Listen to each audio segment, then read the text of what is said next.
Personas procedentes de todo el mundo se trasladan a Nueva York en pos del sueño americano.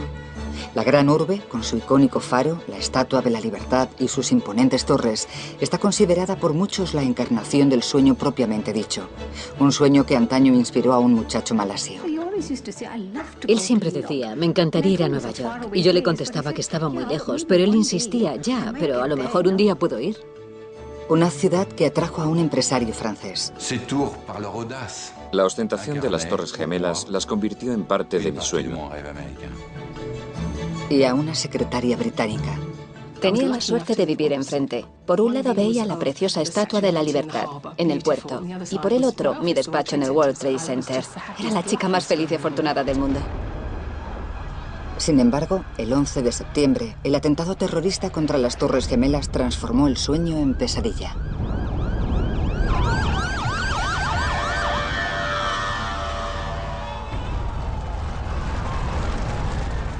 Recuerdo que dije, se está derrumbando. Y después oí a gente gritar, se está desplomando, y todos empezamos a correr. No daba crédito a lo que estaba viendo. La muerte de casi 3.000 hombres y mujeres el 11 de septiembre dejó una cicatriz indeleble en una nación, en una ciudad y en millones de personas de todo el mundo. Sus hijos e hijas, esposas y maridos vinieron aquí en busca de una nueva vida, una nueva esperanza, un nuevo futuro. El 11S y el sueño americano.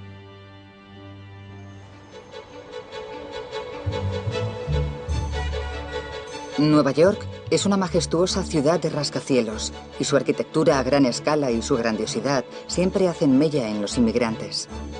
A un niño que a comienzos de los 60 emigró con sus padres desde un paupérrimo Ecuador, aquello le parecía un mundo de fantasía. Llegamos de noche y cuando vi los rascacielos iluminados pensé que era una ciudad espacial.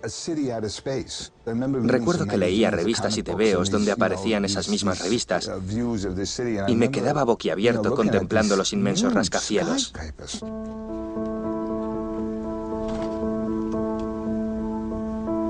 Cuando Yoichi, el primogénito de Kasusada, y Mari Sumiyama nació en 1967, todo apuntaba a que observaría las tradiciones familiares y seguiría los pasos de su padre. Este es Yoichi en primaria. A esta escuela fueron el abuelo de Yoichi y su padre. Yoichi fue la tercera generación de nuestra familia a la que admitieron. Creo que mi padre estaba como unas Pascuas. Estaba eufórico. Los seleccionaron al azar. Es un milagro que los tres pudierais entrar. El vínculo entre padre e hijo se fortalecía conforme Yoichi iba madurando, pero su espíritu aventurero no tardó en distanciarle de su hogar. La primera vez que fui a esquiar con Yoichi, él tenía 3 años. Y como era la primera vez, lo puse en la parte delantera de mis esquíes. Y juntos nos lanzamos colina abajo mientras yo le sujetaba fuertemente. En Nueva York, la construcción de las nuevas torres del World Trade Center ve la luz en 1966. Paulatinamente, las torres se van alzando sobre el horizonte de Manhattan. Mediante el empleo de técnicas de construcción revolucionarias, las Torres Gemelas se convirtieron en los edificios más altos del mundo tras su culminación en 1973. Nueva York ya poseía un nuevo símbolo que la proclamaba como la ciudad mundial por excelencia, y para un niño que se había criado en Malasia, resultaba ser una atracción irresistible. Esta bola del mundo es uno de los recuerdos que tenemos, porque cuando él era pequeño le fascinaba viajar. Siempre hablaba de viajar, así que le compramos este globo terráqueo para poder ver los países y los lugares que quería visitar. Nos lo pasábamos genial, yo sobre todo porque solía preguntarle las capitales, y entonces él giraba el globo y decía, aquí, y acertaba. Raji Navaratnam y su esposo fomentaron la educación y el desarrollo personal de Shankar, y conforme iba haciéndose mayor, mayor fue su fascinación por Nueva York. Siempre adoró Nueva York por ser la ciudad más famosa del mundo. Y él decía que allí se consigue cualquier cosa que te propongas. El orgullo de ser bombero como héroe de clase obrera es algo que Alfredo Fuentes, el niño ecuatoriano, descubre creciendo en Queens, donde sus padres luchan con uñas y dientes por llegar a fin de mes. Recuerdo que una noche oí sirenas y eran los bomberos. 2 de ellos subieron por la escalera con todo el equipo. Llevaban hachas, de todo. Y al cabo de un par de minutos sacaron a una mujer. Y todo me pareció tan milagroso que me dije, no me importaría ser bombero, la verdad. Yo quiero ser un bombero. En 1978 instalan una antena de televisión en la torre norte del World Trade Center, lo que le dota inmediatamente de notoriedad mundial. Las torres se habían convertido en un próspero centro financiero internacional y habían logrado su estatus icónico como el símbolo moderno de Nueva York, firmemente consolidado. Cuando a final de los años 70 los nuevos inmigrantes Salim Hamdani y su mujer Talat llegan a Nueva York, la pareja musulmana proveniente de Pakistán, henchida de orgullo, se fotografía con el World Trade Center de fondo. Aún así, los recién nacionalizados norteamericanos tienen que afrontar los prejuicios contra su hijo Salman, de quien abusaban en el colegio a causa de su religión. Mi esposo decidió ir a clases de karate para aprender defensa personal y se le daba de maravilla, tanto que 6 meses después era capaz de romper una pila de ladrillos con las manos y propinar patadas voladoras. Conforme Salman crece, va abrazando los valores de su país adoptado. Quiere ser un americano auténtico. Él me enseñaba las costumbres americanas. Era fan de la Guerra de las Galaxias. Y cuando un día le pregunté qué era eso, me respondió, mamá, si no sabes qué es, entonces no eres americana. Tienes que leer y saber qué es la Guerra de las Galaxias. El sueño americano también atrae a obreros indocumentados que esperan huir de su vida empobrecida, como es el caso de Luis Chimbo y su familia, naturales de Ecuador. Pero como la vida neoyorquina resulta una ardua lucha diaria, se ven obligados a compartir techo con otras 2 familias. Un buen día, cuando su hijo llega de la escuela con un proyecto para delinear un plano de su casa, su madre Ana le dibuja un sueño y no la realidad. Le dije, vamos a contar una mentirijilla piadosa. Nos imaginaremos que tenemos una casa inmensa. Y él me contestó, vale. Y yo seguí diciéndole, una casa con sala de estar, comedor, una cocina grande y 2 dormitorios. Uno para ti y otro para papá y para mí. En 1993, Elena Belilovsky se va de Ucrania con su marido Boris y su hijo Eugene. Por culpa del antisemitismo, el matrimonio ve que en su país natal no tienen futuro, y América les pareció la tierra de las oportunidades. Nos emocionaba todo lo que podría pasarnos, y éramos conscientes de que tendríamos que trabajar duro. Los que ya estaban aquí nos mandaban cartas diciéndonos que había que trabajar de sol a sol. En Estados Unidos, todos pueden llegar a ser lo que deseen. Mientras se esfuercen y trabajen duro, todos sus sueños se harán realidad. Kasusada y Mari Sumiyama observan cómo su hijo Yoichi va creciendo en un mundo aparte. Yoichi conoce a su mujer, Harumi, en la universidad, y ambos se van de luna de miel a esquiar a Canadá. Harumi siempre supo que Yoichi soñaba con otro mundo. Desde que conocí a Yoichi, siempre respeté sus esfuerzos ímprobos porque se cumplieran sus sueños.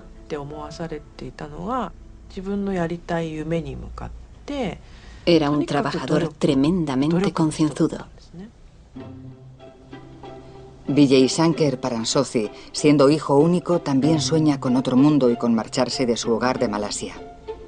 Tras terminar el instituto, la primera universidad que elige es Nueva York, y sus padres invierten encantados sus ahorros vitalicios para pagarle la matrícula. Me costó unos 21 años ganar tanto dinero para poder enviarle a Nueva York.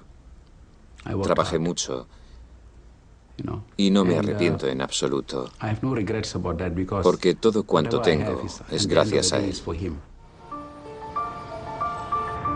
El poder del sueño americano también abarca Sydney, donde una generación nueva de estudiantes australianos va a embarcarse en una aventura profesional.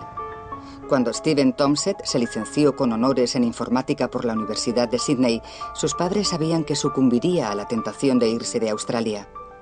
Un día llegó a casa y dijo: quieren que nos vayamos unas semanas a Estados Unidos a montar un sistema nuevo. Y yo le dije: ¿seguro que será una experiencia interesante? Nueva York ofrece a Steven una oportunidad de oro y el joven decide aprovecharla. Nos llamaba una vez por semana y al principio yo procuraba pensar cosas importantes que decirle porque era su gran oportunidad. Al cabo de un rato me relajaba y nos poníamos a charlar. Pero la llamada semanal de Steve nos iluminaba la vida. Steven se enamora de una neoyorquina llamada Dorry, con quien se casa en 1989. Cuando 2 años después nace la pequeña Emily, una de las primeras cosas que hacen es viajar a Sydney para que la conozcan sus familiares australianos.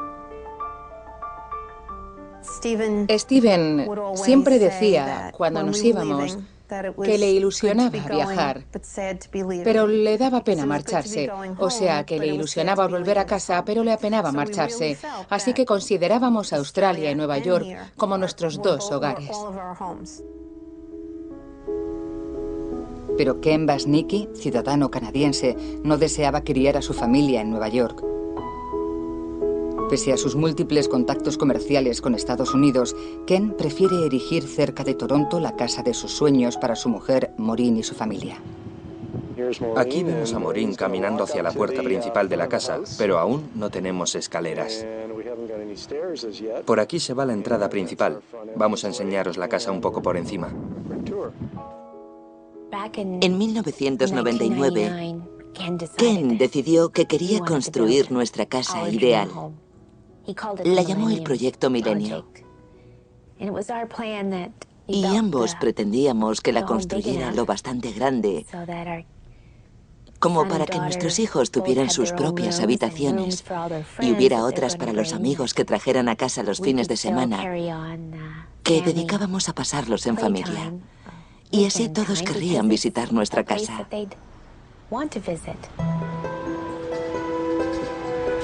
Así y todo, Nueva York no atrae inmediatamente a todos los que van a vivir allí. Cuando Bruno Dellinger llegó de Francia en 1997 para montar un negocio, no llegaba a comprender a qué venía tanto alboroto por una simple ciudad. Cuando llegué a Nueva York, la detesté, no sé por qué. Era demasiado grande y había demasiada gente. La gente vivía estresada y era muy directa. Tardé 1 año y medio en acostumbrarme, pero desde que descubrí cómo apañármelas en Nueva York, me enamoré de la ciudad. Enseguida se convirtió en mi ciudad predilecta y yo me volví un neoyorquino con letras mayúsculas. Cuando Bruno traslada sus oficinas al piso 47 de la Torre Norte, se siente como en casa. Las torres tenían algo que me conmovía, sin duda. Su gigantismo, su ostentación y la belleza de sus detalles arquitectónicos las convirtieron por cómo destacaban del resto de la isla de Manhattan, en parte de mi sueño americano.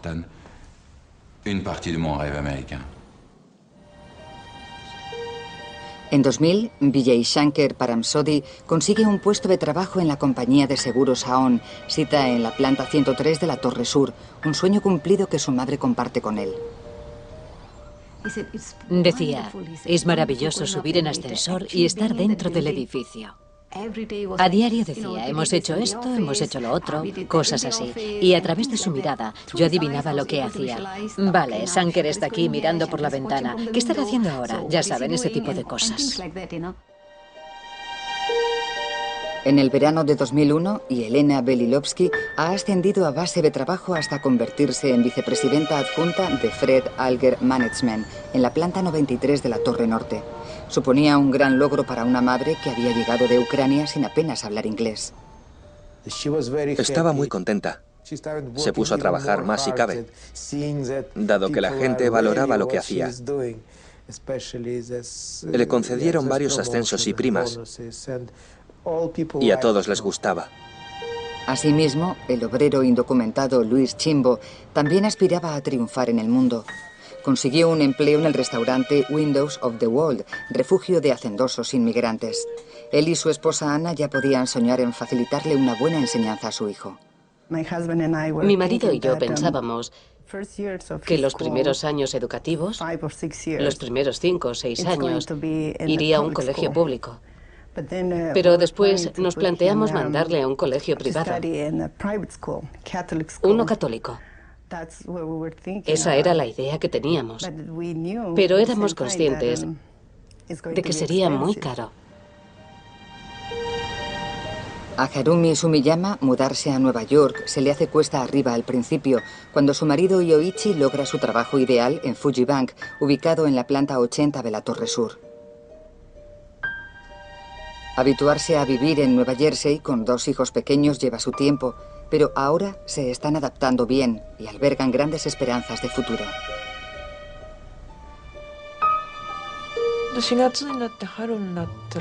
La primavera llegó en el mes de abril. Y Nueva York de súbito se había vuelto un jardín de verdor. Descubrí muchos lugares nuevos y pensaba que en invierno podríamos ir a un montón de sitios en familia para disfrutar con los críos. Pero justo entonces llegó aquel fatídico septiembre. En septiembre de 2001, con un sol radiante y un firmamento cristalino, Nueva York parece lista para recibir un otoño tranquilo. Pero los atentados del 11 de septiembre convertirán el sueño americano en una pesadilla, sumiendo la vida de todos los empleados del World Trade Center en el caos y la tiniebla. A principios de septiembre de 2001, los neoyorquinos regresan al trabajo tras las vacaciones estivales. En el World Trade Center, sede de algunas de las más prestigiosas entidades financieras del mundo, muchas de las 50.000 personas que trabajan aquí vuelven a sus despachos. Una de ellas, una secretaria personal británica, ha sido recientemente contratada en Eurobrokers en la planta 84 de la Torre Sur. Se llama Janice Brooks. Tenía la suerte de vivir enfrente. Por un lado veía la preciosa Estatua de la Libertad en el puerto y por el otro mi despacho del World Trade Center. Era la chica más feliz y afortunada del mundo. Desde las plantas 106 y 107 de la Torre Norte, el restaurante Windows of the World ofrece unas vistas espectaculares de la Estatua de la Libertad. El domingo 9 de septiembre, el canadiense Ken Basnicki viaja a Nueva York para asistir a una importante reunión de negocios programada para la mañana del 11S. Decide llamar a casa para hablar con su familia.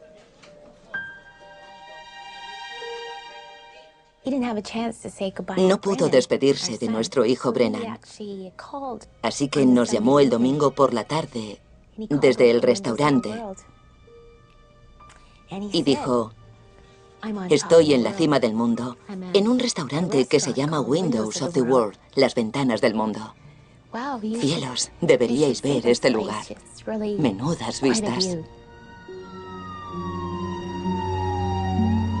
En la noche del lunes 10 de septiembre, Vijay Shankar Paramsody retorna a Nueva York tras unas breves vacaciones en Europa.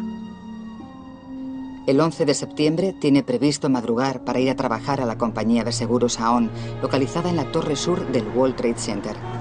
Antes de acostarse, decide llamar a Malasia. Me llamó a las 6:30 de la mañana, pero para él eran las 6:30 de la tarde y me dijo: mañana he de levantarme pronto y estoy agotado. Y yo le contesté: vale, entonces mejor no te entretengo. ¿Por qué no te acuestas ya? Y yo siempre terminaba las conversaciones diciendo: hablamos prontito. Pero esa vez no lo hice y después de colgar pensé: pero ¿por qué no le he dicho eso? Le vuelvo a llamar y se lo digo, pero después me dije: no, pobrecillo, acaba de decirme que está agotado y que mañana tiene que madrugar, le dejaré dormir.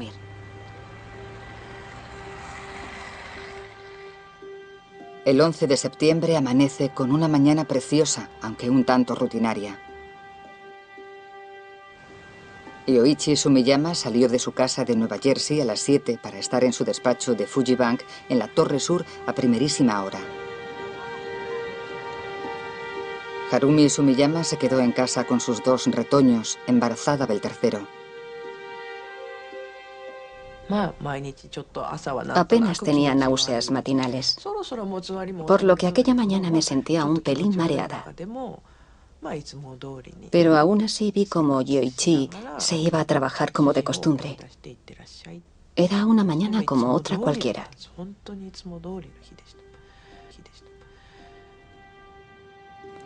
Esa misma mañana, el australiano Steven Thompson tenía prevista una importante reunión de negocios en el restaurante Windows of the World. Steven llevaba traje y le pregunté si había quedado con un cliente y él me respondió que no, que iba a un congreso y podría perder el tren. De manera que besó a Emily en la frente y salió corriendo por la puerta. Y yo le grité, oye, ¿y a mí qué? Y volvió corriendo, me besó y se marchó volando. Son las 8:45 de la mañana y cerca de 14.000 oficinistas han llegado al World Trade Center. Bruno Dellinger está en su despacho de la planta 47 de la Torre Sur, a punto de ponerse manos a la obra. Acababa de encender el ordenador y me puse a mirar el correo electrónico y de repente oí un ruido increíble.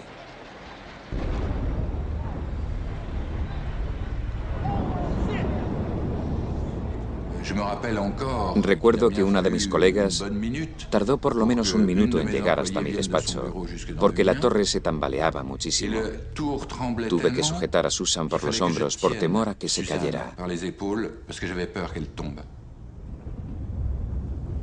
Las primeras noticias que llegan del World Trade Center sugieren que una avioneta ha colisionado accidentalmente contra la Torre Norte. El capitán de bomberos Al Fuentes se hallaba en su despacho de Brooklyn cuando recibió las confusas noticias. ¿Que un avión se ha estrellado contra la Torre Norte? Yo dije, es imposible. Pero si con el sol que hace se ve a kilómetros de distancia. Pero al asomarse a mis dos ventanales lo vi y dije, oh Dios mío. Vi la Torre Norte envuelta en llamas y echando humo oscuro de combustible quemado. En cuestión de minutos llegan los primeros servicios de emergencia al World Trade Center sin saber qué se encontrarán. En su despacho de la planta 84 de la Torre Sur, Janice Brooks telefoneaba a la sucursal londinense de Eurobrokers para comunicarles que se encontraban bien.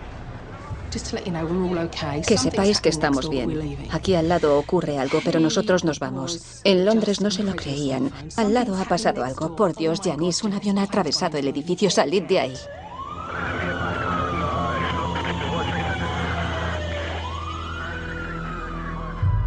Y corriendo por la sala de cambios gritaba, vamos, hay que irse deprisa. Y entonces miré a Brian y me dijo, oye, si quieres nos quedamos, pero aléjate de las ventanas. Dudo que fuera consciente de lo que hacía. Dan me miró, sonrió y yo pensé, si cierro los ojos, parece que lo esté viendo casi a cámara lenta. Parecía el hombre del $1.000.000 corriendo y mirándolos. Él me sonreía, pero yo seguía corriendo. Las imágenes de la damnificada Torre Norte dieron la vuelta al mundo al instante. Boris Belilovsky iba de camino al trabajo cuando escuchó las noticias en la radio de su coche.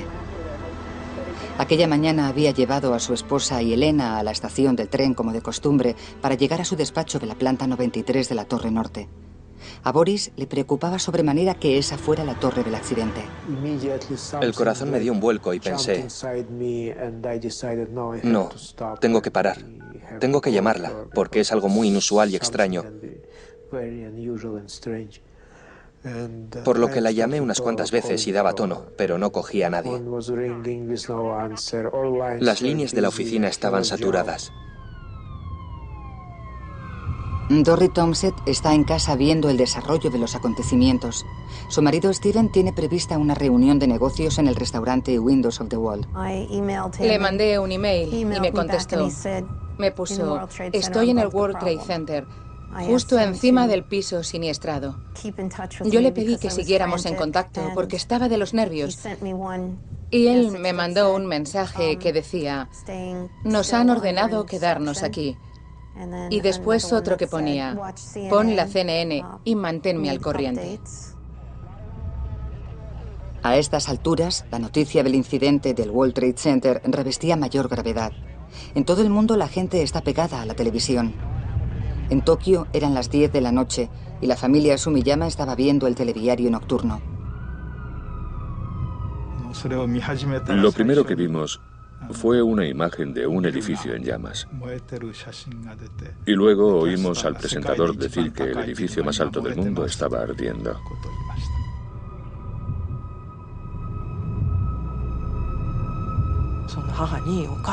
Yo le dije a mi suegra, tranquila. Yoichi trabaja en la otra torre, en la que está intacta. Tranquila. Y al mismo tiempo que pronunciaba estas palabras, vimos el segundo avión estrellarse contra la torre sur.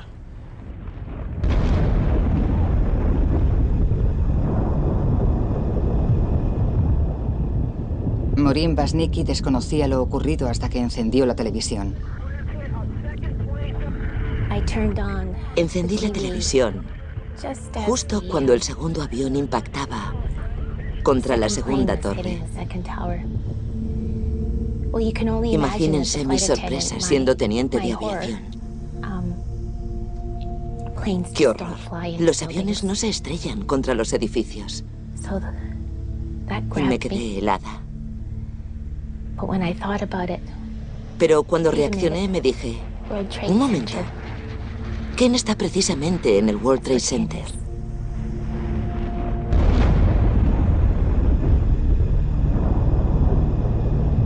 En Malasia son las 9 de la noche cuando el segundo avión impacta contra la torre sur.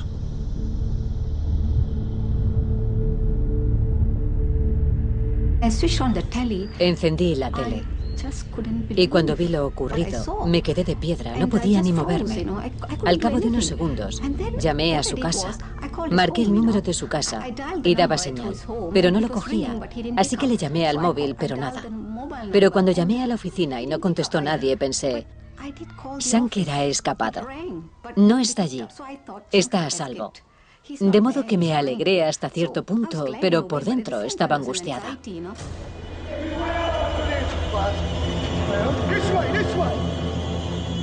Tras el impacto del segundo avión, cunde el pánico entre la gente que trata de alejarse de la zona. Bruno Dellinger, reacio a abandonar su despacho de la Torre Norte, finalmente decide salir. Mientras bajaba las escaleras, negaba todo cuanto estaba pasando porque subconscientemente sabía que corría grave peligro. Pero como todos los que había en la escalera me decía, no pasa nada, seguro que podemos salir. En la calle, la situación empeora a pasos agigantados.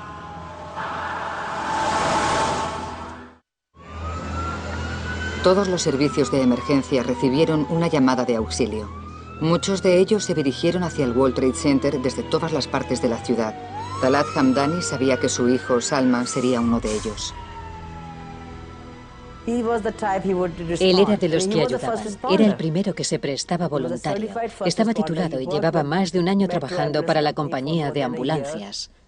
Y su deber era ayudar. Y cuando te preparan para actuar en casos urgentes, tienes que dar la talla. Aquel día llamaron a todos los servicios de emergencias para auxiliar a quien lo necesitara. Cuando los bomberos llegaron al World Trade Center, los más audaces de Nueva York se enfrentaron a un incendio declarado a cientos de metros de altura, como nunca antes se había visto en la ciudad. El núcleo de la Torre Norte, que albergaba los ascensores y las escaleras de emergencia, estaba bloqueado. Los empleados de los pisos superiores a la zona de impacto estaban atrapados en un infierno abrasador. Yo sabía que nos enfrentábamos a algo insólito. Cuando oí la explosión, miré a ver y dije, cielos, ¿qué ha sido eso? ¿Una bomba? Seguí mirando y al mirar hacia arriba, vi un cuerpo cayendo y estampándose contra la acera, desparramándose. Y dije, Dios mío. Entonces me di cuenta de que teníamos que entrar urgentemente para ayudar a esa pobre gente.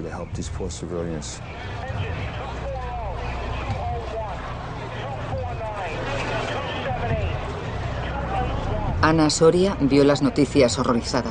Su esposo Luis trabaja en el restaurante Windows of the Wall, sito encima de la zona de impacto. Es plenamente consciente de que está atrapado. Estaba tan desesperada que no sabía ni qué hacer. Fui a por su ropa. Recuerdo que cogí una camisa que se había puesto el día anterior y olí su perfume. Y me puse a rezar. Dios, por favor, no dejes que le ocurra nada. Te lo suplico. Harumi Sugiyama estaba viendo por televisión todo en directo y teme que la zona de impacto del segundo avión se hallara demasiado cerca de donde estaba su marido Yoichi, en las oficinas de Fujibank, entre las plantas 79 y 82. Por lo visto, el segundo avión había horadado la torre por la planta 60 aproximadamente. Y yo estaba convencida de que Yoichi estaba ileso, pues sus oficinas estaban mucho más arriba. Me quedé mirando la pantalla y dije, corred, corred, poneos a salvo. El padre de Yoichi estaba viendo la televisión en Tokio. A él la situación le resultaba más grave de lo que parecía. No podía sentarme.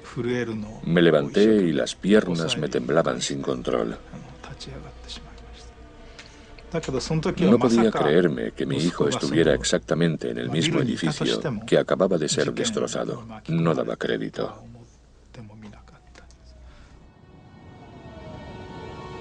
No obstante, la catástrofe del World Trade Center iba a empeorar notablemente.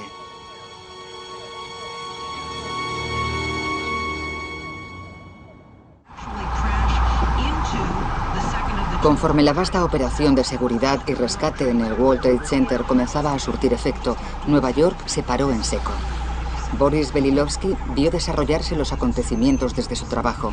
En el fondo, no sabe cómo proceder. Me sentí indefenso y aterrado, naturalmente. Y pensaba, no dejaba de darle vueltas a la cabeza una y otra vez. Escápate de aquí. Y en todo momento sentía que tenía que ir a ayudarla como sea. Pero no entendía por qué no lo hacía de una santa vez. La noticia de la emergencia creciente en el World Trade Center recorre el planeta entero. En Malasia, Raji se esfuerza por ser optimista.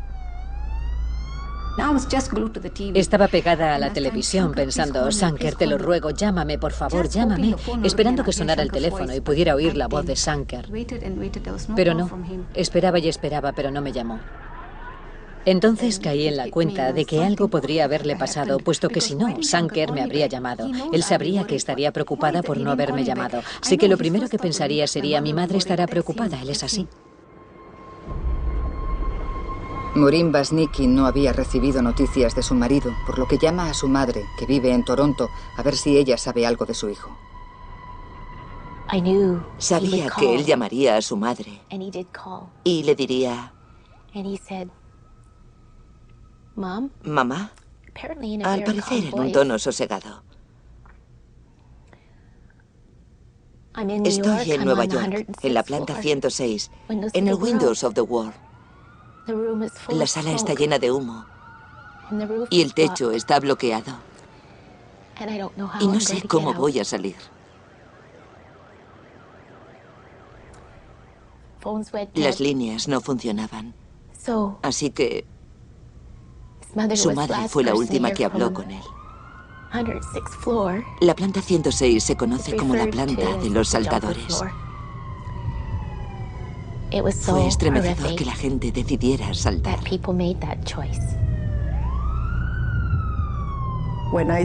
Cuando vi que había gente en las ventanas, pensé que tal vez uno de ellos era mi marido. Pero que alguien los ayude, que alguien los ayude.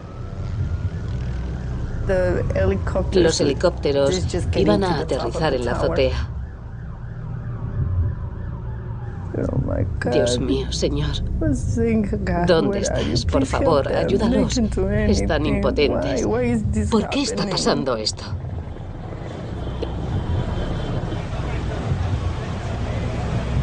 Cuando Janice Brooks logra salir de la Torre Sur tras haber bajado las escaleras de emergencia desde la planta 84, se queda atónita al contemplar la magnitud del desastre.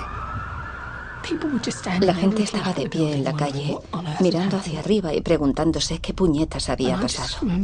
Y recuerdo que rompí a llorar al ver que, donde estaba nuestra planta, había un boquete colosal y solo se veían llamas.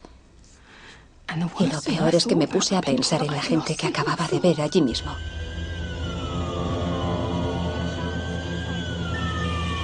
En las calles colindantes reinaba un ambiente de tensión y angustia. Entonces, a las 9:59 de la mañana, la Torre Sur se desploma inesperadamente. El capitán Al Fuentes y cientos de bomberos más se encuentran en la zona de peligro. Recuerdo que dije, se está derrumbando. Y después oí a gente gritar, se está desplomando. Y todos empezamos a correr como posesos. Estaba junto a mi lado y era gigantesco.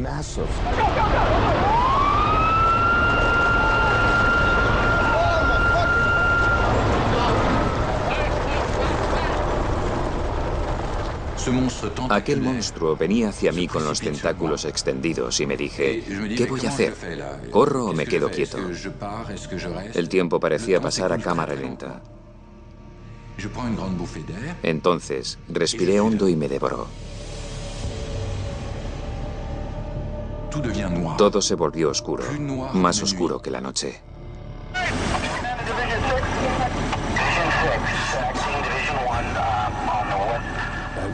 Creo que hemos sobrevivido, pero no podíamos respirar. Cogí mi equipo ignífugo para intentar conseguir aire de donde fuera. Ya había algo más de claridad, pero no daba crédito a lo que veía. Todo estaba ardiendo y había montículos de escombros de 1, 3 y 5 metros de altura. Era increíble.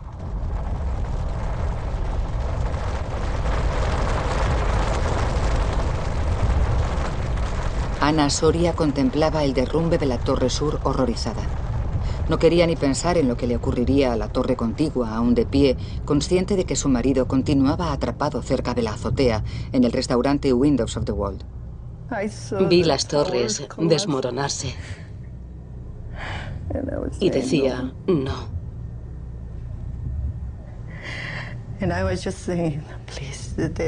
Decía, por favor, que sea una pesadilla. Solo quiero despertar. Mientras Boris Belilowsky ve por televisión las infinitas repeticiones del desmoronamiento de la Torre Sur, también teme por la vida de su esposa, atrapada en la otra torre. A todas horas pensaba, va a llamarme ahora, va a llamarme ahora. Pero no llamó nadie. Pensaba que sucedía algo, pero que no iba conmigo, sino con otra persona. No me imaginaba que eso podría pasarme a mí. A las 10:28 la Torre Norte también se desmoronó.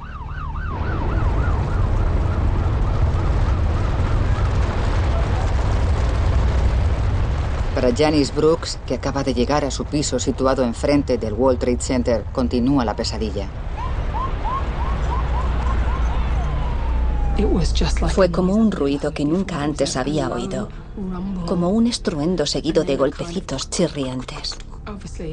Lógicamente, las plantas chocaban entre sí mientras se caía el edificio. Y hubo un estrépito potentísimo, como una nube negra, y yo tenía ventanas hechas añicos a mi alrededor. Estaban cubiertas de un polvo negro que se extendía en espiral. Y el humo era tan negro y oscuro que ni siquiera alcanzaba a verme la mano. Tras haber sobrevivido al derrumbe de la primera torre, el capitán Al Fuentes se vio sorprendido por el de la segunda, pero esa vez no tuvo la misma suerte. No veía nada, y no dejaban de llamarme al walkie-talkie que sujetaba en la mano. Yo hablaba, pero estaba semi-inconsciente. Y en la primera transmisión que hice, recuerdo que dije, al habla el capitán Fuentes, estamos atrapados. Aquí hay mucha gente, necesitamos ayuda y que alguien nos quite estas vigas de encima. Necesitamos ayuda.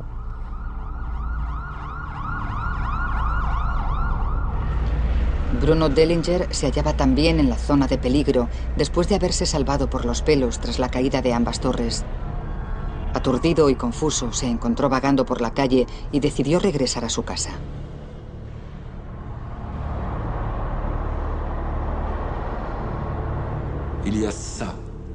Era de este grosor.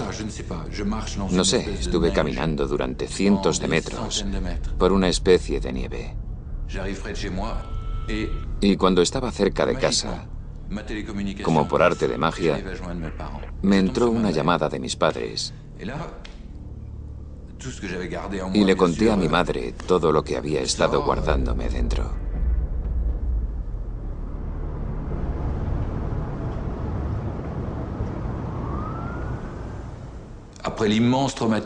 Después del gran trauma y el pavor que me había causado lo ocurrido, recibí la ternura de mis padres, diciéndome que también estaban asustados y que me querían.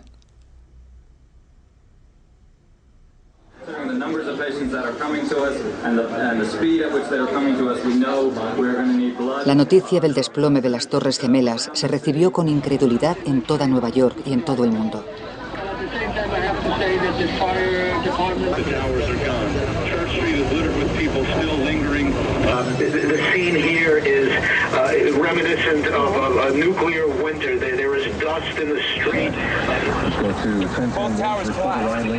Dorrit Tomset sabía que era hora de llamar a la familia australiana de su esposo Steven. Llamé a mi cuñado Geoff. En Australia eran las 4:30 de la madrugada y le dije: lamento terriblemente tener que decirte esto, lo siento en el alma. Pero era esencial que lo supieran de inmediato. Yo no quería que los padres de Steven estuvieran solos al enterarse de lo ocurrido y por eso llamé a mi cuñado. Sabía que él se haría cargo de todo. Todos fuimos al comedor porque yo tenía la televisión ahí. Y dijeron que salía en todos los canales. Yo propuse que la encendiéramos.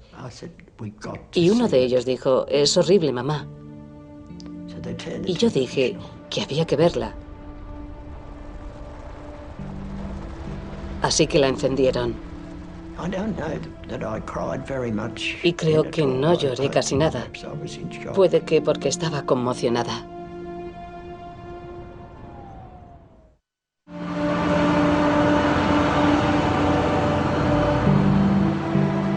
En Nueva York, miles de oficinistas volvieron a casa pronto tras ser evacuados de Manhattan. Los colegios también cerraron antes para que los padres puedan permanecer junto a sus hijos preocupados. Ana Soria temía que su hijo Luis volviera pronto a casa deseando saber qué le había pasado a su padre. Me puse a pensar, ¿qué iba a decirle a mi hijo? ¿Cómo iba a explicarle lo que le había ocurrido a su padre?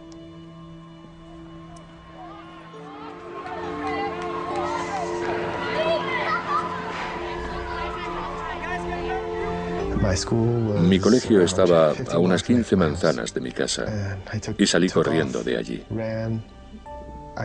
Recuerdo que fue la carrera más larga de mi vida. Pasé los árboles como una bala y dejé el suelo lleno de hojas por ir a ver a mi madre. Él vino y vio que yo tenía la camisa de su padre en el brazo y el teléfono en la mano. Y me dijo: mami, ¿qué le ha pasado a papi?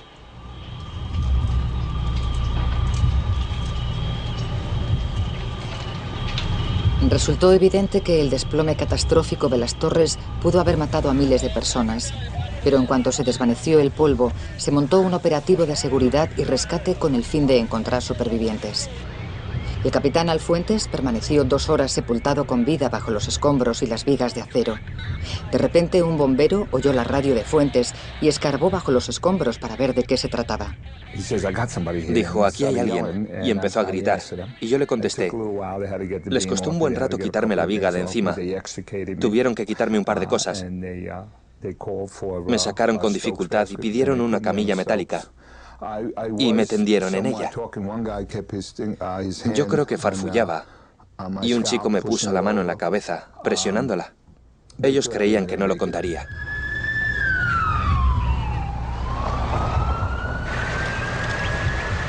Al Fuentes se convierte en una de las múltiples víctimas con heridas muy graves causadas por los escombros, el combustible del avión y la inhalación de humo. A su llegada al hospital de la ciudad de Jersey le dieron la extrema unción y las enfermeras llamaron a su esposa Eileen para comunicarle que su marido probablemente no iba a sobrevivir.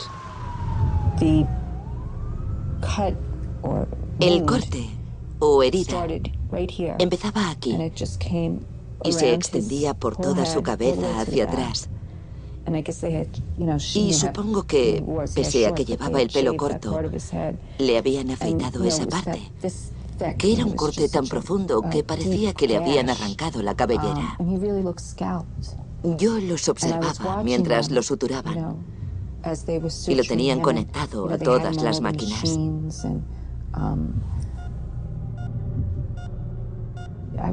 Y yo daba gracias a Dios de que estuviera allí con vida. Me daba igual lo que le pasara. Solo veía máquinas haciendo ruidos. El 11 de septiembre, quienes tuvieron que recorrer largas distancias para volver a casa, sufrieron unas demoras considerables. Se cancelaron los servicios de trenes y cerrados los puentes y túneles, lo que infundió esperanza a los familiares que no sabían nada de sus seres queridos. Harumi Sumiyama se convencía a sí misma de que su marido Yoichi estaba intentando volver a casa. Estaba convencida de que Yoichi se había salvado, pero no podía contactar con nosotros. Y que nos llamaría en cualquier momento. Que seguro que vendría a casa. Eso es lo que yo pensaba.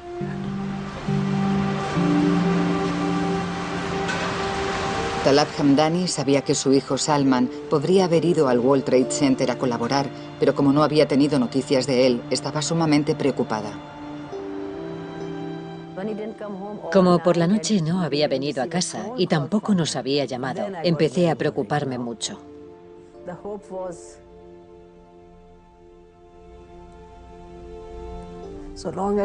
Esperaba que, mientras estuviera vivo, no me importaba su paradero, o si podía hablar o caminar. Yo quería creer que seguía vivo.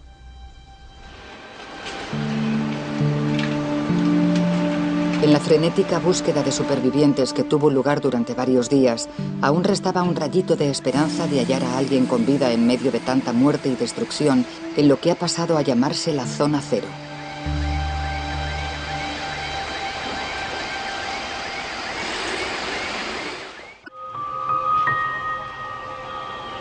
La magnitud de la destrucción dejada por el derribo de las Torres Gemelas era inconcebible. Obviamente, el número de víctimas mortales fue muy alto y las posibilidades de sobrevivir a la avalancha de acero y cemento eran mínimas. El primer día rescataron milagrosamente a 14 supervivientes de una escalera derrumbada, lo que a priori insuflaba esperanza a quienes aguardaban noticias de sus seres queridos. En nuestro foro interno siempre creímos que Shanker seguía con vida en alguna parte, porque él era muy fuerte. Albergábamos esperanzas, pero según pasaban los días... Para los neoyorquinos, el humo negro que cubría el horizonte de la ciudad constituye un recuerdo imperecedero de una pérdida terrible. A Boris Belilovsky, la idea de volver a la normalidad se le antojaba imposible. No había recibido noticias de su esposa Yelena, que estaba trabajando en la Torre Norte cuando se desató la tragedia. Llegar a casa diario era absolutamente escalofriante. La casa estaba vacía. Carecía del calor que ella traía todos los días y ya no quedaba nada. Eugene me preguntaba constantemente, ¿dónde está mamá? ¿Ya la han encontrado? Y yo no podía decirle nada. Talat Hamdani se unió a los cientos de personas que deambulaban por Manhattan desesperadamente con la intención de saber algo de sus seres queridos desaparecidos. Busco a mi hijo Sal. Se marchó de casa aquella mañana y aún no ha vuelto. Si alguien lo ha visto, seguramente estará ayudando a otras personas. Pero en esta muestra pública de pesar hay atisbos de recelo y odio raciales, máxime para con los musulmanes residentes en Nueva York. Puse carteles de Salman por toda la manzana. Y cuando salí a la calle, al cabo de un par de horas, habían desaparecido. Los habían arrancado. De modo que estaba tan baja de ánimos que no me había enterado de que alguien se había dedicado a quitarlos, porque los había pegado en muchísimos árboles y ya no quedaba ninguno. En el tercer día de la operación contrarreloj de búsqueda y salvamento en la zona cero, no se habían encontrado más supervivientes desde el día anterior. La canadiense Maureen Basnicki sabía que su marido había quedado atrapado encima de la zona de impacto al derrumbarse la Torre Norte. Se respiraba una atmósfera de optimismo, de que habría supervivientes, en especial creada por sus familiares. Y sé que cada vez que veía la televisión, me pasaba el día pegada a ella. Sabía, en lo más profundo de mi interior, que Ken había muerto. Y era extremadamente doloroso.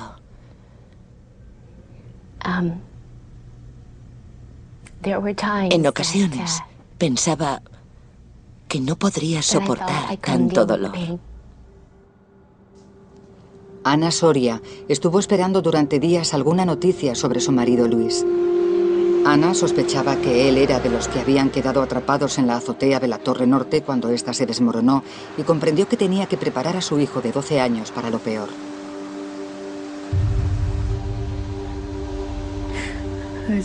Le dije,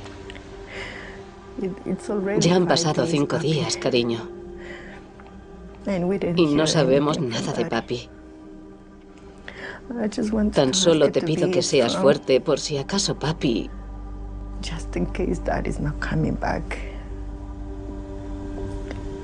no vuelve y nos quedamos los dos solitos. Al principio no sentí que el alma se me caía a los pies, porque quería ser el gran apoyo de mi madre. Procuré ser su máximo protector en la medida de lo posible. Y desde entonces lo intento con todas mis fuerzas. Así que desde aquel día siempre procuro ser el sólido respaldo de mi madre. 5 días después del 11S, la familia Sumiyama viajó desde Tokio a Nueva York. Estaban desesperados por llegar a la zona cero para formar parte de la búsqueda in situ de su hijo desaparecido Yoichi. Sin embargo, ni se imaginaban las medidas de seguridad tan extremas que se habían tomado.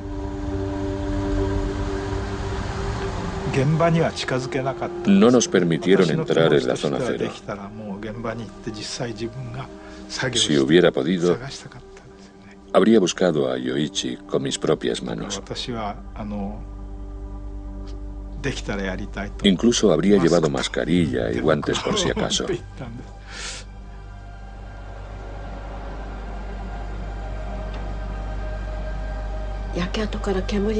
Vi el humo que despedía el terreno calcinado. Y en aquel momento me di cuenta de la dura realidad. Fue algo espantoso. Circulen. Por favor, circule, señor. Haga el favor de salir de aquí. Circulen, por favor. Raji Navaratnam y Param Sivapakiam no pudieron viajar a Nueva York desde Malasia hasta el 18 de septiembre. No habían recibido noticia alguna de su hijo Shankar, que trabajaba en la planta 103 de la Torre Sur.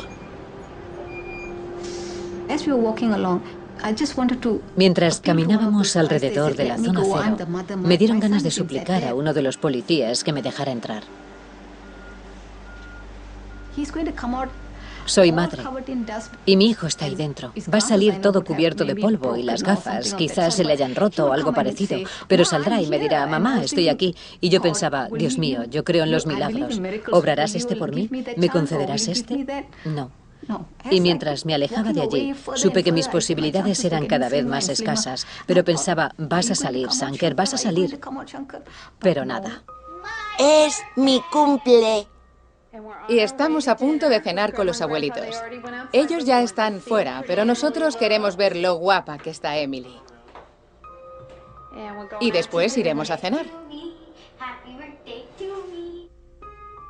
Stephen Tompsett murió el 11 de septiembre, atrapado en una planta superior a la zona de impacto. Su esposa Dorri estaba desolada, pero sabía que era fundamental llamar semanalmente a Australia para no perder contacto con los padres de Stephen. Pasó un tiempo hasta que me vi con fuerzas para hablar con mi suegra, porque era durísimo para mí. Lloraba a todas horas y no quería entristecerles más de lo que estaban. Y por eso Emily los llamaba y hablaba con ellos. Las visitas frecuentes de Emily a la familia de Stephen en Australia formaron parte de su infancia. En este vídeo casero aparece sentado a la derecha de su abuela Ray en Navidad del año 2000. Dorri siempre se aseguraba de que Emily nos llamara, pero ella pasó mucho tiempo sin poder hablar con nosotros. Dorri necesitaba a Emily como agua de mayo. Y sin lugar a dudas, Emily necesitaba a Dorri. Steve había estado tremendamente unido a Emily. Era una relación preciosa. Para mí es maravilloso que se parezca tanto a él, que haga gestos y diga cosas propias de su padre. Y otros miembros de la familia de Stephen también lo han notado. A Talat Hamdani se le hacía cada vez más difícil compartir la congoja de otros. El sentir antimusulmán convirtió la muerte y desaparición de su hijo Salman en una noticia que trataba de vincularlo con los terroristas del 11S.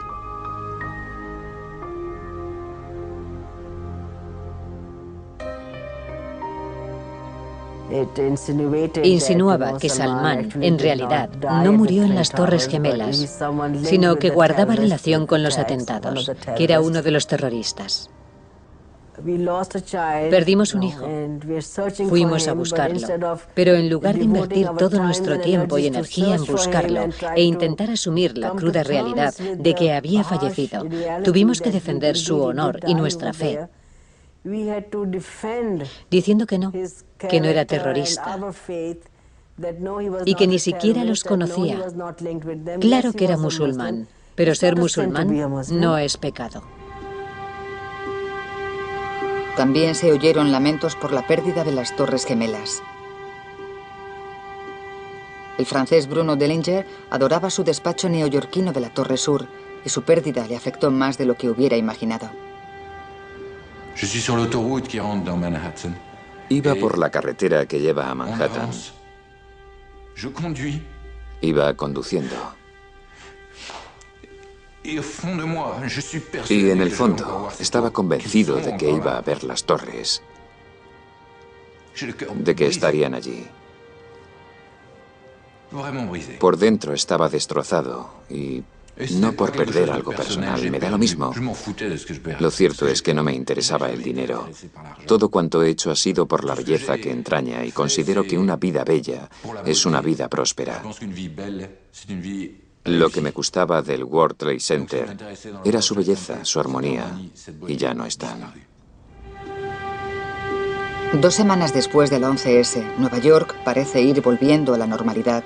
Janice Brooks regresó a unas nuevas instalaciones edificadas por Eurobrokers, después de que perdieran sus oficinas en la Torre Sur. Su nuevo cometido consistía en contestar al teléfono en una línea de asistencia destinada a los parientes de los empleados desaparecidos. Y había una llamada que la afectaba más que las demás. La hermana de Dan Smith me llamaba a mí y llamaba a la línea de ayuda sin siquiera conocer mi nombre. Solo decía, necesito hablar con la chica que vio a Dan Smith por última vez. La última ocasión en que Janice vio a Dan y a otros 2 colegas fue cuando salió de su despacho y empezó a bajar las escaleras de emergencia de la Torre Sur. Unos minutos después, el segundo avión se estrelló contra su despacho, que estaba justo en medio de la zona de impacto. Recuerdo a los 3, casi a cámara lenta, caminando hacia mí y Dan sonriendo. Y no entiendo por qué no le dije, venga Dan, vámonos, vamos, vamos. Y su hermana me llamaba para averiguar dónde creía yo que él fue después de verlo. Pero yo, desdichada de mí, no me detuve un solo segundo para pedirle que viniera conmigo. Vijay Shankar Paramsody también se hallaba cerca de la zona de impacto. Bajaba de la última planta de la Torre Sur cuando el avión se estrelló. Estaba con su jefe Howard y un grupo de compañeros. Uno de ellos contó a sus padres lo ocurrido. Cuando todo se llenó de polvo y ella miró a Shankar, él estaba cubierto de polvo y Howard, al parecer, estaba tendido en el suelo y todo el mundo gritaba y gemía. Y Shankar, según ella, Shankar se sacudió el polvo del cuerpo. Fue a donde Howard y ella dijo que Shankar no quería marcharse. No, tú sigue, ya encontraré una salida luego. De modo que él se quedó velando por Howard. Varios minutos después, el edificio se vino abajo, pero sabemos que ambos fueron juntos. Nos consolábamos con el hecho de que él no fue solo, sino con su mejor amigo, su mentor, su padrino laboral. Ambos fueron juntos. Aproximadamente 2 semanas después, se perdió toda esperanza de hallar supervivientes. El objetivo de los servicios de emergencia era recobrar e identificar los cadáveres. Pero cuesta mucho asumir la muerte de un ser querido sin poseer sus restos mortales.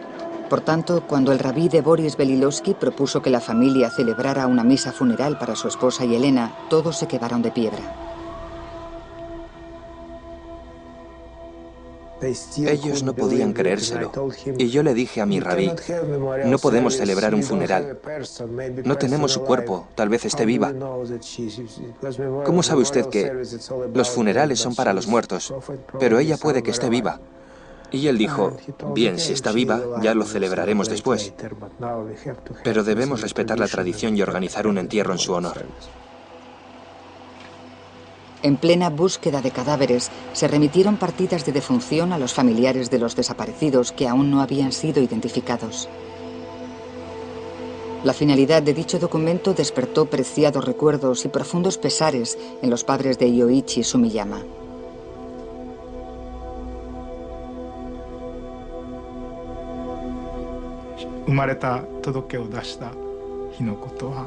Recuerdo el tiempo magnífico que hizo el día en que expidieron su partida de nacimiento. Y jamás olvidaré la desolación que sentí 34 años después, cuando expidieron su partida de defunción.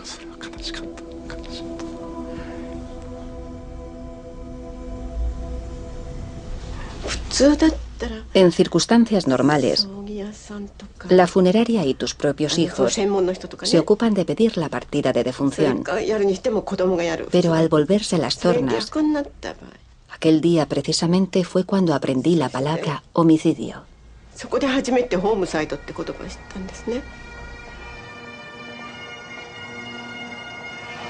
Nueva York se convirtió en una ciudad de funerales que a diario se ponía de luto para enterrar y honrar a sus muertos.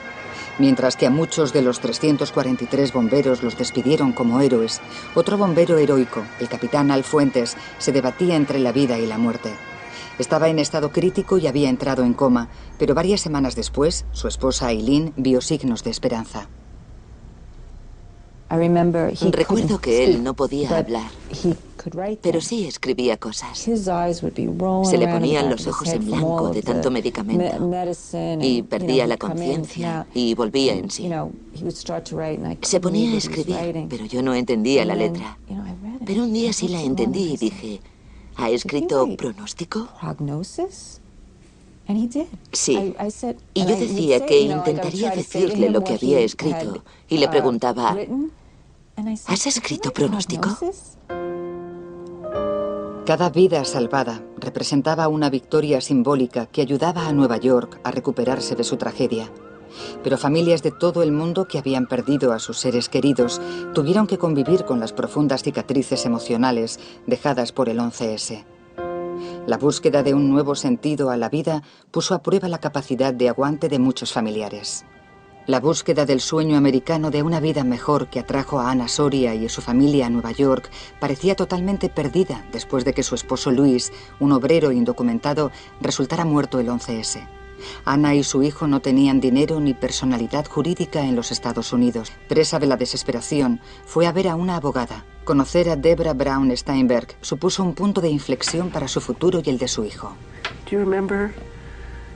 ¿Recuerdas cuando me mostraste el cartel de desaparecido? Yo me acuerdo perfectamente.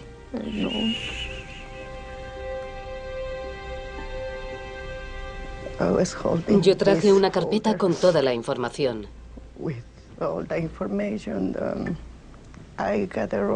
Había recopilado todos los documentos necesarios, puesto que había rumores de que los quemaban.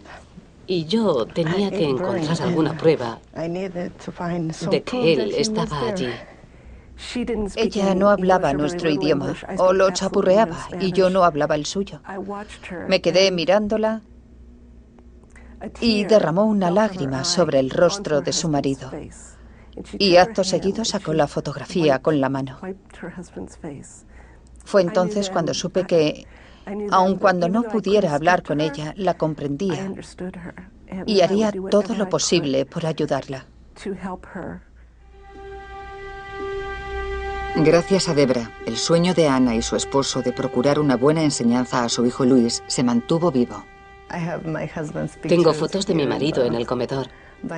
Y cuando reflexionaba y veía su foto, le decía, ¿ves? Luis va a ir a la escuela. Lo has conseguido. Y yo pienso seguir cumpliendo tus sueños. Voy a hacer todo cuanto pueda. Ya sé que será duro, pero él se esforzará. Es un niño muy inteligente y sé que se lo merece. Después de que Vijay Shankar Paramsody muriera el 11S, sus padres se llevaron a Malasia efectos personales de su piso neoyorquino y transformaron su viejo dormitorio en una última morada para su espíritu. Su madre, Raji, sufría tanto con la muerte de su hijo que se rodeó de todos los recuerdos que había guardado de él desde su infancia hasta sus últimos días en Nueva York. Aquí se siente más próximo a él. No quería crear un museo. Tan solo una habitación, como la que él tenía en Nueva York, para que pudiera entrar y se sintiera a gusto estando aquí, porque sé que él va a estar aquí, sé que va a seguirme hasta casa. De manera que eso hice. Me traje todas sus cosas e hice todo lo que él quería. Siempre que entre, esta será su habitación. Casi un mes después del 11S, una noche, a la hora de acostarse, Harumi Sugiyama decidió contarles a sus hijos que su padre ya no volvería a casa, pero que al morir se había convertido en una estrella que siempre podrían ver y que siempre velaría por ellos.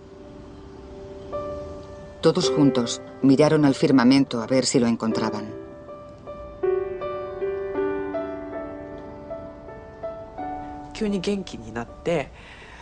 Taichi se puso a saltar y dijo, creo que papi es aquella estrella. Y al verle tan animado, le di la razón. Creo que sí, que debe de ser aquella. Un par de días después, Taichi escribió una carta a su padre y la dejó en el balcón. Cuando Taichi no me vio, me llevé la carta. Al poco se dio cuenta de que ya no estaba y dijo, no está, papi ha venido a por ella. No me pareció oportuno abrir la carta, pues estaba dirigida a Yoichi. Pero cuando la puse a la luz, pude distinguir la palabra papá escrita en inglés. Unas 8 semanas después de los atentados, la zona cero había adoptado el aspecto de un cementerio masivo. Se habían recuperado los restos de 542 cadáveres. Los bomberos sufrieron pérdidas graves, incluida la de su capellán, el padre Jagd. El capitán Alfuentes no recordaba nada de lo ocurrido, pero cuando comenzó a recobrar la conciencia, quiso buscar una explicación a las recurrentes pesadillas que tenía. Tuve la peor pesadilla de mi vida. Y cuando desperté, mi mujer estaba en una cama plegable junto a la mía. No se había separado de mi lado. Y recuerdo que le dije, tienes que llamar al padre Judge. me estoy volviendo loco. Y ella me pregunta, ¿qué te ocurre? Y yo, hay gente saltando al vacío. Veo a gente saltando al vacío, me estoy volviendo loco. No pude articular palabra.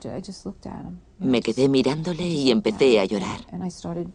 Y él cayó en la cuenta. ¿Que el padre Judge ha muerto? Y entonces derramó una lagrimilla.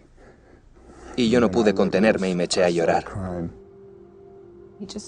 Empezó a decir nombres de personas. Y recuerdo que solo quería decir que no. Pero en realidad todos habían fallecido. Y él siguió diciendo nombres y yo asentía con la cabeza.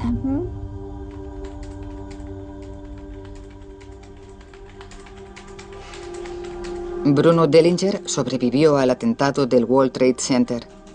Físicamente salió indemne, pero quedó profundamente traumatizado por la experiencia. Únicamente pudo mirar hacia adelante tras escribir exhaustivamente acerca de lo que le había ocurrido el 11S, revelando así sus sentimientos latentes de angustia y pesar. Escribir me salvó la vida. Cuando la torre se desmoronó, creí que había muerto. Abrí un gran baúl de recuerdos en mi mente y metí todas mis emociones dentro. Todos los horrores que presencié lo metí en el baúl para poder seguir con mi vida.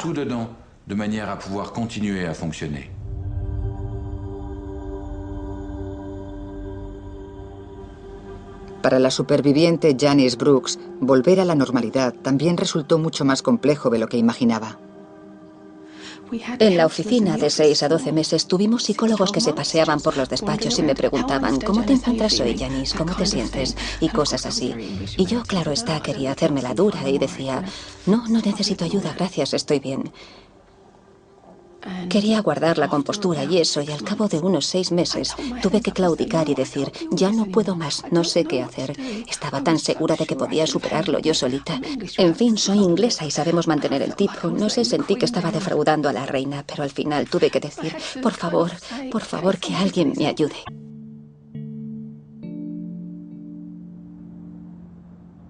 El 1 de marzo de 2002, el cielo nocturno de Nueva York fue alumbrado al encenderse 2 haces de luz en homenaje a las víctimas del 11S. Aquella misma noche, Harumi Sugiyama dio a luz a su tercer hijo, Soya. Harumi vio las luces celestiales desde la cama del hospital.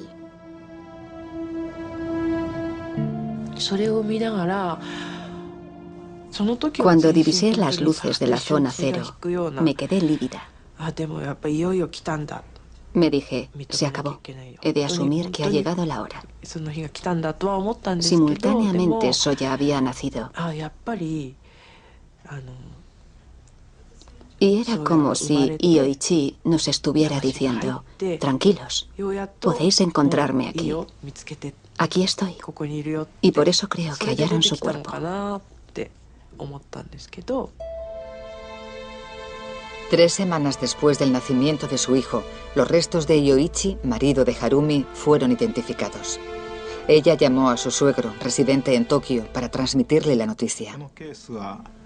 Antes de ir a Nueva York, Harumi dijo que Yoichi hubiera deseado una urna lujosa donde conservar sus cenizas. En Japón, solemos optar por un tarrito sencillo. Pero Harumi nos eligió una urna de bronce y desde entonces nos la quedamos nosotros.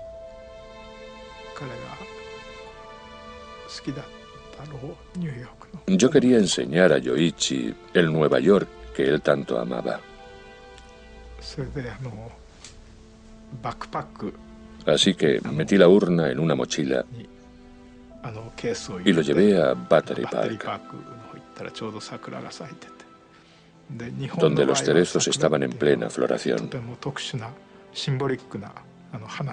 En Japón, la flor del cerezo es muy simbólica. Creemos que simboliza el espíritu japonés. Me quedé allí, contemplando los cerezos y sintiéndome afortunado de estar con mi hijo durante una estación tan significativa. 6 meses después del 11S, se habían recobrado más de 12.000 restos humanos de la zona cero que fueron almacenados en camiones refrigerados en una zona que pasó a denominarse Parque del Recuerdo. Así y todo, solo cerca de 500 víctimas habían sido identificadas. Posteriormente, en marzo, se produjo un repentino incremento de las identificaciones gracias al empleo de técnicas comparativas de ADN más sofisticadas. Uno de los identificados fue Salman Hamdani, y el 20 de marzo de 2002, su madre Talat recibió una visita. Vinieron 2 policías y dijeron, han identificado los restos de su hijo por el ADN. Y al día siguiente fuimos a la oficina del forense. Tenían un voluminoso expediente de él y nos dijeron que sus extremidades inferiores estaban divididas en 34 partes.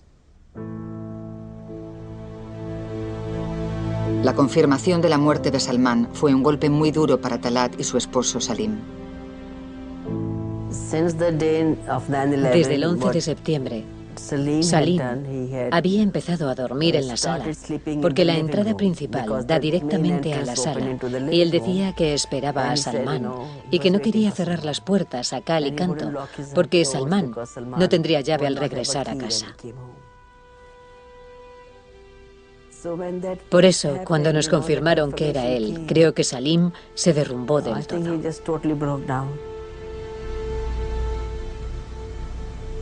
Tras haber luchado duro por defender la reputación de su hijo como buen ciudadano norteamericano, Talat buscó consuelo en el funeral heroico que se celebró en su honor en la mezquita de Manhattan. Dignatarios de Nueva York y compañeros cadetes de Salman vinieron a presentarle sus respetos.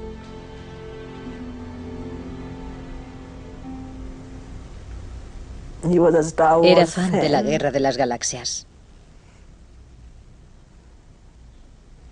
Estaba muy orgulloso de ser americano.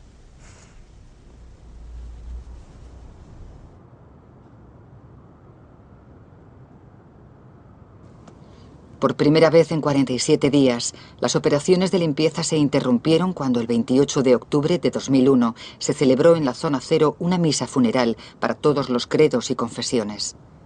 Para aquellos cuyos seres queridos habían fallecido el 11S, dicha zona se había convertido en un lugar de peregrinaje. Para Maureen Basnicki, cuyo marido había muerto aquí, visitar Nueva York con frecuencia, aún viviendo en Toronto, tenía una gran trascendencia sentimental. Lo que me compele a venir aquí es que la zona cero es tierra sagrada. Al final recibí pruebas de ADN, restos corporales. De hecho, me enviaron 3 paquetes y me dijeron que habían hallado un fragmento de clavícula. Me especificaron lo que pesaba, etc. Cuesta mucho hacerse la idea. En todas las partidas de defunción que se recibieron aquel día ponía homicidio. Esa es la cruda realidad. Desde 2010, Maureen trabaja de guía voluntaria en el centro conmemorativo de la zona cero. Quiero enseñarles a alguien muy especial. Mi difunto marido Ken. En esa foto aparece montado en moto.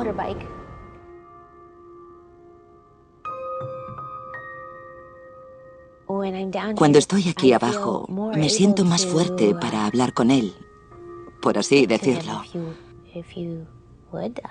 No voy a menudo al cementerio donde están enterrados sus restos.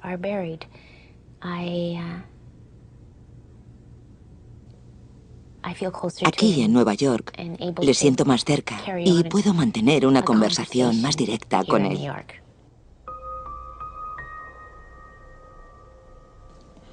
En Malasia, Param y Raji nunca recibieron resto alguno de su hijo Shankar. Pero como tributo a él y a su amor por Nueva York, recrearon una porción de América en su habitación. Esta es la bandera del honor. Es una bandera del honor donde figura el nombre de Shankar. Está aquí, Vijay Shankar Paramsody. Y esta bandera nos la regaló la compañía de seguros Aon, donde él trabajaba. Así es como su preciada familia laboral deseaba rememorar el 11 de septiembre de 2011.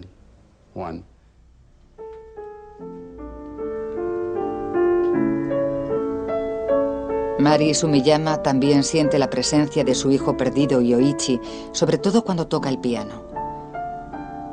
Su marido compuso esta pieza en memoria de su hijo. Puede parecer extraño, pero a veces cuando toco, oigo el sonido de esta tecla. No hay una explicación lógica, pero siento que es una señal de Yoichi.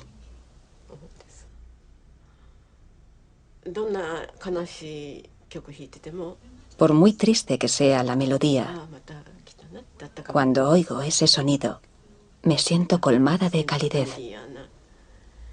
Es un sentimiento familiar, como si mi hijo estuviera a mi lado.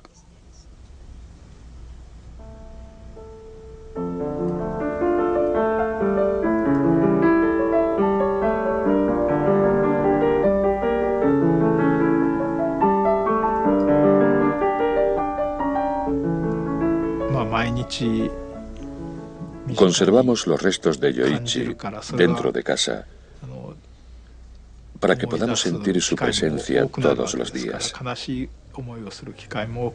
La urna nos recuerda constantemente que la tristeza nunca desaparece. No podíamos depositarle en una tumba bajo la tierra fría.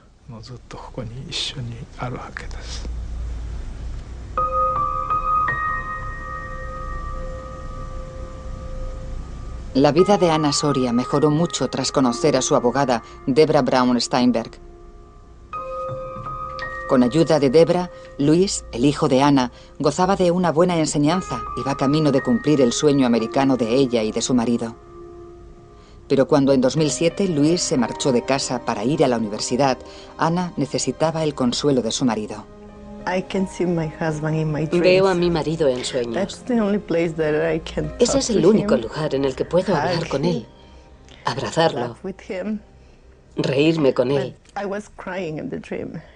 Pero en el sueño lloraba. Lloraba por mi hijo que está lejos. Y de repente mi marido dice: Ana, por favor, no te preocupes. Estará bien, porque yo cuidaré de él. Ahora me toca a mí.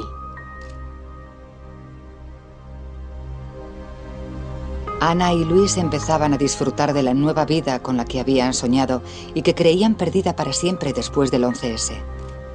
Sin embargo, aún faltos de personalidad jurídica en los Estados Unidos, el sueño para ambos podría romperse en cualquier momento. Para quienes se salvaron por los pelos el 11S, la muerte de muchos de sus amigos y colegas íntimos les persigue. Escuchar las grabaciones de los mensajes de radio del 11S que se hicieron públicos en agosto de 2005 le trajo recuerdos angustiosos al capitán Al Fuentes, que había sido aclamado como héroe del 11S. El coraje que he oído esta mañana, el coraje que presencié aquel día, pero esta mañana lo he oído al detalle, no tiene parangón. Yo sé quiénes son los héroes, yo los vi, ¿saben? Que alguien me compare con ellos...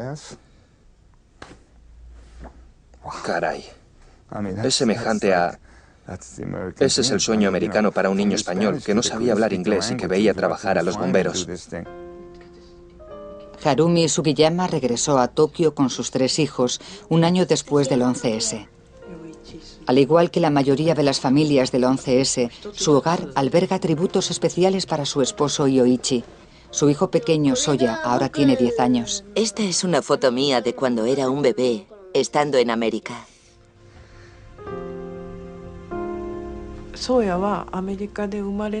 Mi hijo Soya nació en Norteamérica. Tiene la nacionalidad norteamericana.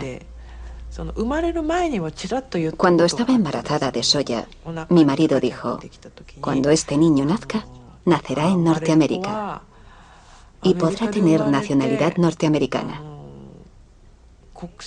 ¿No es fantástico?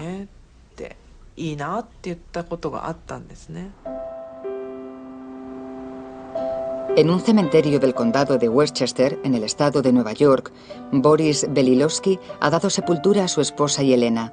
Durante sus frecuentes visitas, Boris habla con Yelena sobre sus sueños y sobre la vida de su hijo.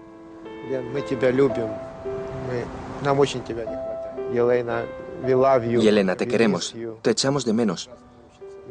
Puedes estar orgullosa de tu hijo. Tu sueño de toda la vida se está haciendo realidad. Está en un colegio de primera y saca buenísimas notas. Puedes estar muy orgullosa de él. Siempre recordaré lo mucho que me quería mi madre y lo mucho que se preocupaba. Todo lo que me ayudaba y me alentaba a dar lo mejor de mí. Jamás lo olvidaré. Y también recordaré lo excepcional que era y que era capaz de estudiar por la noche, trabajar durante el día y encima encontraba tiempo para que no me sintiera abandonado. Siempre se aseguraba de que me sintiera muy querido. Creo que eso es lo que más recordaré de ella. Si bien Dorrit Thompson posee objetos de interés del 11S y tributos personales en honor a su esposo Steven en su hogar de Long Island, nunca recibió sus restos mortales. Entre los homenajes a Steven, sus logros académicos de su hija Emily ocupan el lugar de honor. En el instituto fue ella quien pronunció el discurso de despedida al final del curso, o sea que fue la estudiante número 1 de su clase. Y estos son varios premios de juicio simulado, de redacción, de mates, y Steven no está aquí para verlo. Pero a veces hablo con él cuando entro aquí, y cada vez que colgaba un certificado nuevo decía, Steven, fíjate, Emily ha ganado esto. ¿A qué es increíble? Pero seguir los pasos de su padre no resultó siempre fácil para Emily. Las mates siempre han sido la asignatura que más me ha gustado, puesto que a mi padre se le daban de cine, y yo siempre he querido parecerme a él. Y en el segundo semestre del año pasado cursé álgebra lineal, que era muy distinta. Y dije, madre mía, era muy difícil para mí porque era algo nuevo y que nunca antes había estudiado y no lo pillaba a la primera. De modo que tuve muchos problemas porque era como si a veces me sintiera que le estaba defraudando por no entenderlo. Pero después pensaba, no, qué tontería. Él siempre estará orgulloso de mí y lo hago bien, me esfuerzo al máximo y eso es lo que importa.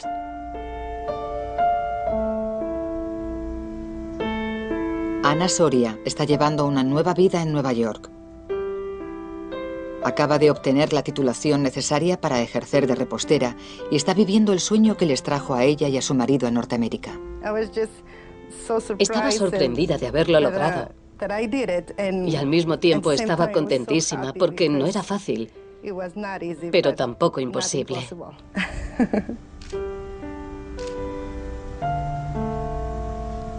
Al igual que Ana, su hijo Luis está cumpliendo sus sueños y los de su padre.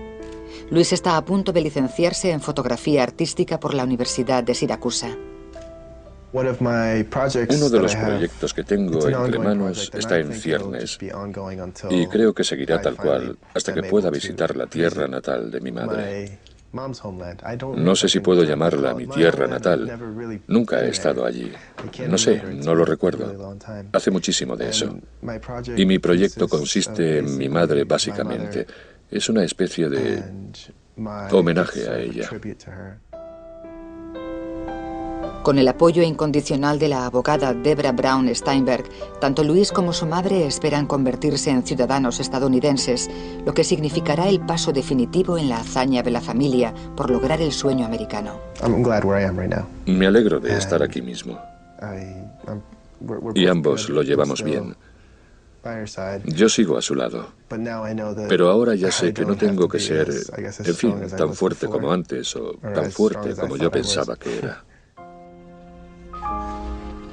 Janice Brooks se trasladó a Inglaterra 5 años después del 11S.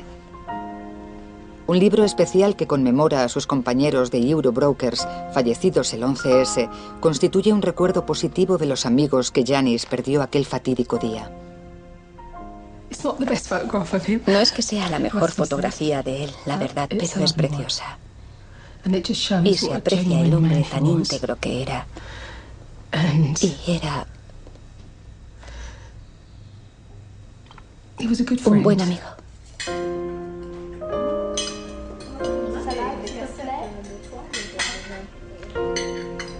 Después del 11S, Bruno Dellinger regresó a Francia con su familia.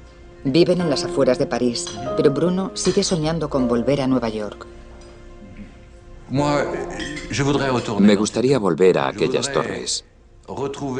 Me gustaría encontrar de nuevo el ideal que se ha perdido provisionalmente, demostrar que un ideal no se puede destruir, que sigue vivo y que se puede reconstruir, mejorar e incluso hacer más grandioso aún, como un desafío, como una réplica.